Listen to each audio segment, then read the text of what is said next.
Your dog, dead asleep, suddenly starts twitching, paws moving like it's running, a faint whimper, maybe a growl. And you've thought the same thing everyone thinks. Is it dreaming? It feels like an obvious yes. But scientists actually studied this, and what they found goes way beyond dogs.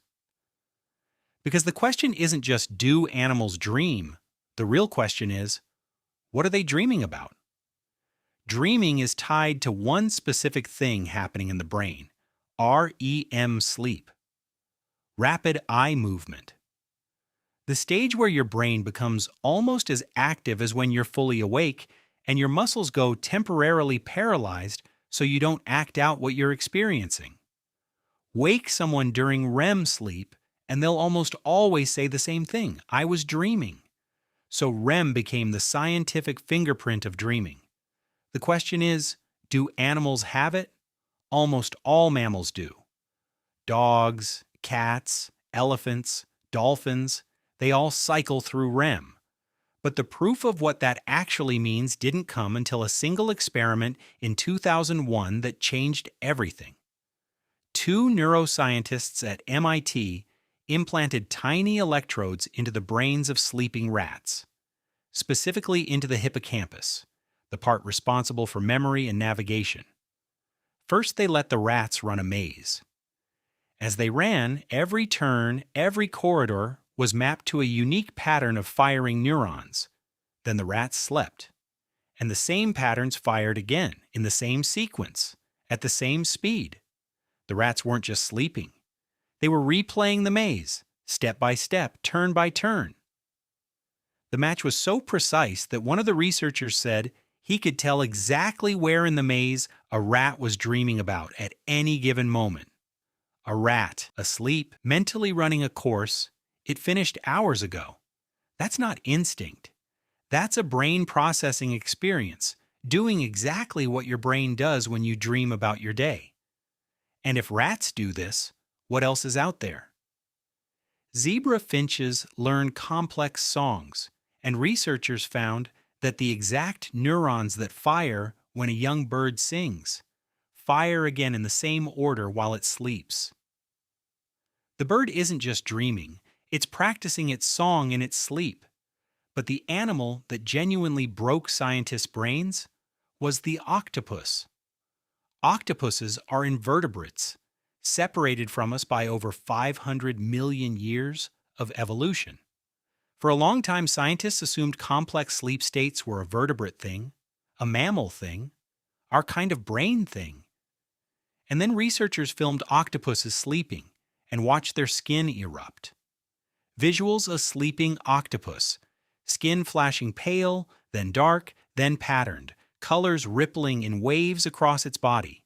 Octopuses change color to camouflage themselves when awake. But here, completely asleep, the skin was cycling through dramatic, vivid changes entirely on its own. The researchers called it an active sleep state, a possible parallel to REM. And because octopuses communicate through skin patterns when awake, some scientists believe they may be dreaming in color, replaying hunts, replaying escapes. The dream playing out on the canvas of their own skin, visible to anyone watching.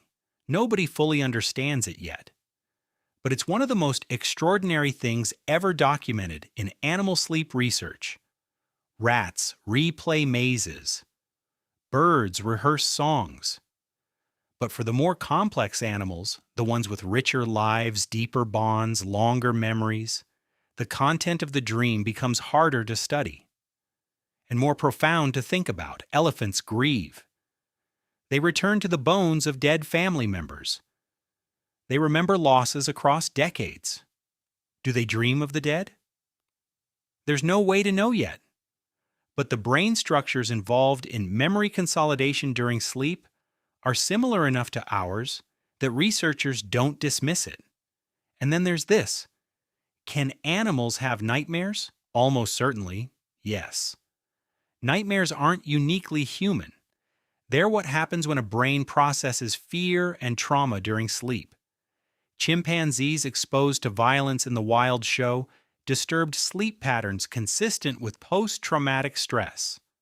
If they carry trauma in their waking lives, and we know they do, there's no reason their sleeping brains would handle it any differently than ours. For a long time, the dominant scientific view was that true inner experience, consciousness, was a uniquely human trait. Everything else? Instinct, reflex, mechanism? But in 2012, a group of the world's leading neuroscientists signed the Cambridge Declaration on Consciousness, formally stating that non-human animals possess the neurological structures necessary for conscious experience. In other words, they feel things. They experience things. And if they experience their waking lives, it's very likely they experience their sleeping ones too. That dog on your couch isn't just running a motor program, it's somewhere. In a field, maybe. Chasing something, experiencing something that feels, to it, completely real.